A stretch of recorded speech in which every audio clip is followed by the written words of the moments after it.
Setelah Bani Israel Allah selamatkan dari kejaran Fir'aun dan bala tentaranya, Bani Israel masih harus berkelana di muka bumi dalam tempo waktu yang tidak sebentar. Bersama Nabi Musa dan Nabi Harun, Bani Israel memiliki harapan baru untuk membangun bangsa mereka sendiri dan mempunyai peradaban sendiri. Maka ketika Bani Israel memiliki tempat untuk tinggal sementara, Allah memanggil Nabi Musa untuk datang ke Bukit Tursina. Di sana Allah Subhanahu wa Ta'ala memberikan pengajaran kepada Nabi Musa selama 40 hari lamanya. Dalam miqat selama 40 hari itu, Allah berikan kitab Taurat kepada Nabi Musa sebagai tatanan hukum yang harus dijalankan oleh Bani Israel. Sementara itu Bani Israel ditinggalkan oleh Nabi Musa selama 40 hari.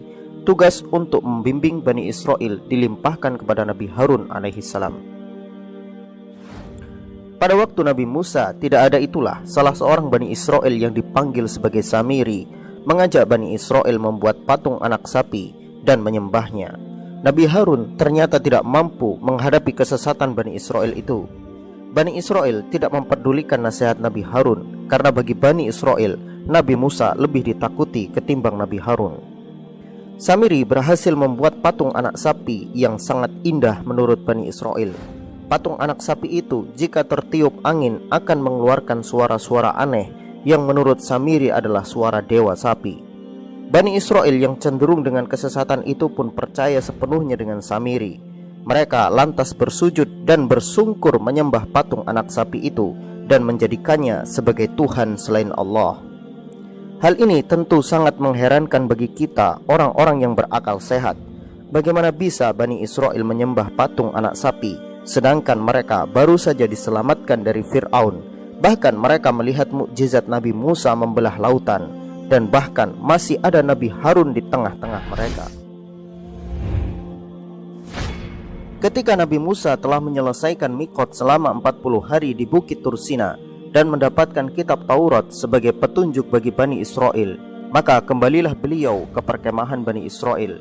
Sesampainya di sana, betapa murkanya Nabi Musa sehingga beliau melemparkan lembaran-lembaran Taurat yang beliau bawa. Kemudian beliau menarik janggut Nabi Harun alaihissalam.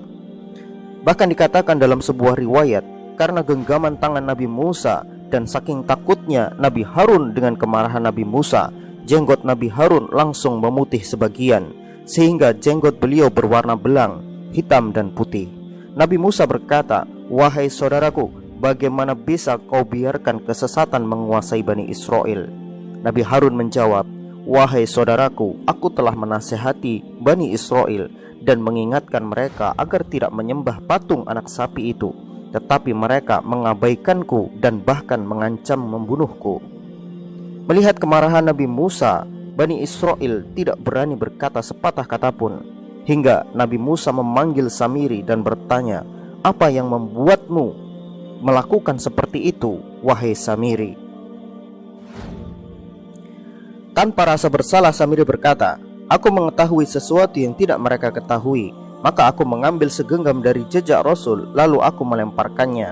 Demikian nafsuku membujukku." Nabi Musa pun mengusir Samiri, dan Samiri pada akhirnya hidup sendirian. Allah berikan siksaan kepada Samiri, di mana jika ada orang yang menyentuh kulitnya, ia akan terasa seperti dibakar api, sehingga seumur hidup Samiri tidak pernah berdekatan dengan siapapun sampai ia mati.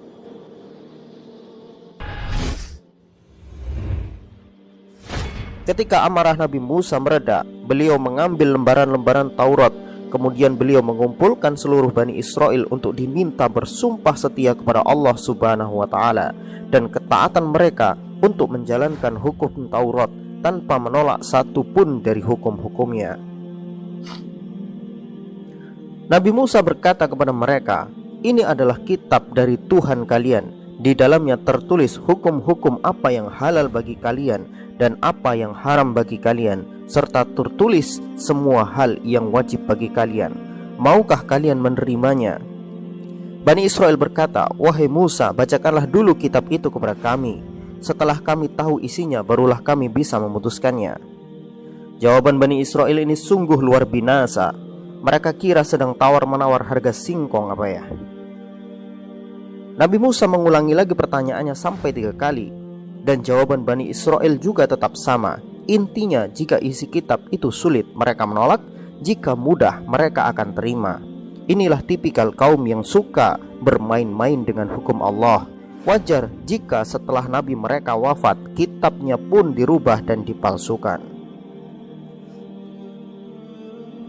Karena jawaban Bani Israel membuat jengkel Nabi Musa alaihissalam, maka Allah perintahkan malaikat untuk mengangkat bukit Tursina dan diletakkan di atas kepala mereka.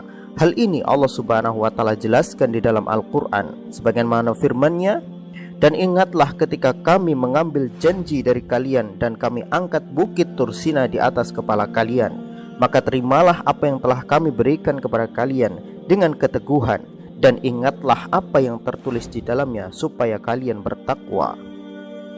Di dalam ayat yang lain Allah subhanahu wa ta'ala menjelaskan, dan ketika kami angkat gunung ke atas mereka, seolah-olah gunung itu naungan awan, dan mereka yakin gunung itu akan jatuh menimpa mereka, maka dikatakan kepada mereka, ambillah apa yang telah diberikan kepada kalian, dan ingatlah apa yang tertulis di dalamnya supaya kalian menjadi orang-orang yang bertakwa.